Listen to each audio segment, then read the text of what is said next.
जरूर देखें। एकेटीयू में नए सत्र की एडमिशन काउंसलिंग पर रोक।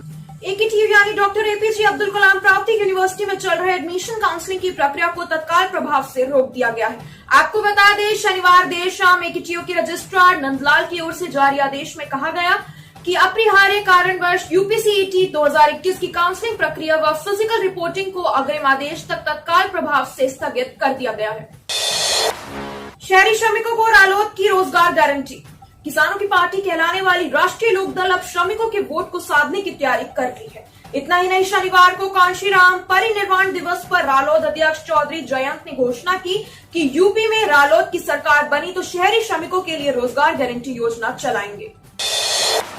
इलाहाबाद हाईकोर्ट की दो बड़ी खबरें। प्रयागराज में दुर्गा पूजा मूर्तियों का विसर्जन संगम क्षेत्र के पास कृत्रिम तालाब बनाकर होगा।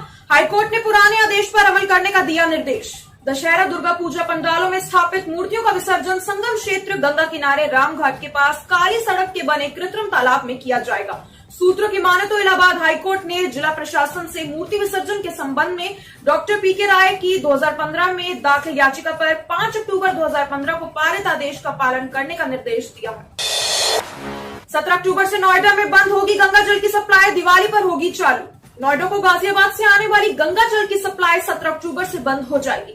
इसके बाद दिवाली वाले दिन 4 नवंबर से फिर यह सप्लाई बहाल होगी। गंगा नहर की सफाई और प्रताप विहार गाजियाबाद स्थित प्लांट की मरम्मत के लिए यह ब्रेक डाउन किया जाएगा। सूत्र के अनुसार नोएडा अथॉरिटी सप्लाई बंद होने के 10 दिन तक गंगा जल की सप्लाई करेगी। चीन में बिजली संकट से गाजियाबाद में महंगे हुए इलेक्ट्रॉनिक सामान, जाने दिवाली से पहले बाजार के हाल। गाजियाबाद चीन में चल रहे बिजली संकट का असर भारतीय बाजारों पर दिखना शुरू हो गया है। पार्ट्स, इलेक्ट्रॉनिक्स आइटम, गैजेट्स और खिलौनों के रेट 20 से 40% तक महंगे हो गए। आपको बता दें, कारोबारियों का कहना है कि चीन से आने वाली माल में अब तक महीने तक की देरी हो रही है।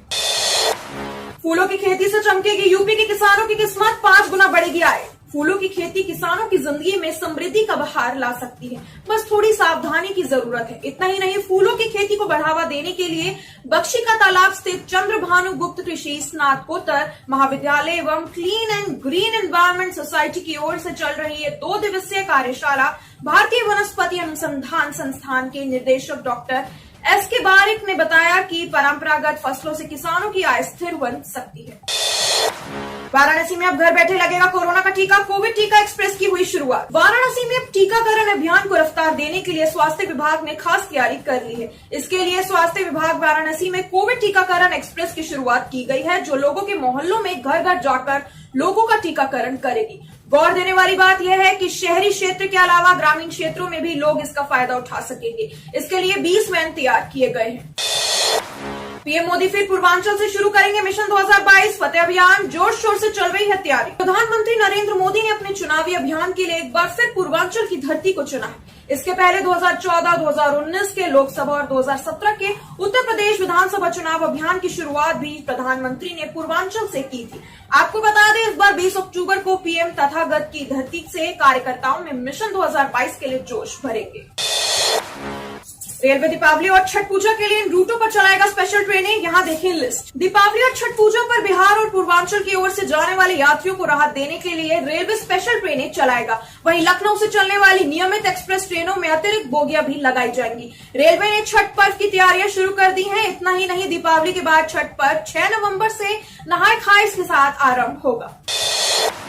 यूपी में बेरहम रात के बाद सुबह से सता रही धूप, 32 डिग्री पार हुआ पारा। बदलता रहा मौसम लोगों के लिए मुसीबत का सबब बना हुआ है। दिन का तापमान तो औसत के करीब है, लेकिन रात अपने औसत से करीब 4 से 5 डिग्री गर्म रह रही है। इसके चलते लोगों को राहत नहीं मिल रही है। मौसम विभाग ने पूर्वानुमान जताया है कि रविवार को दिन का अधिकतम तापमान 32 डिग्री सेल्सियस के करीब रह सकता है, लेकिन वातावरण में नमी होने के कारण लोगों को तापमान से अधिक गर्मी महसूस हो।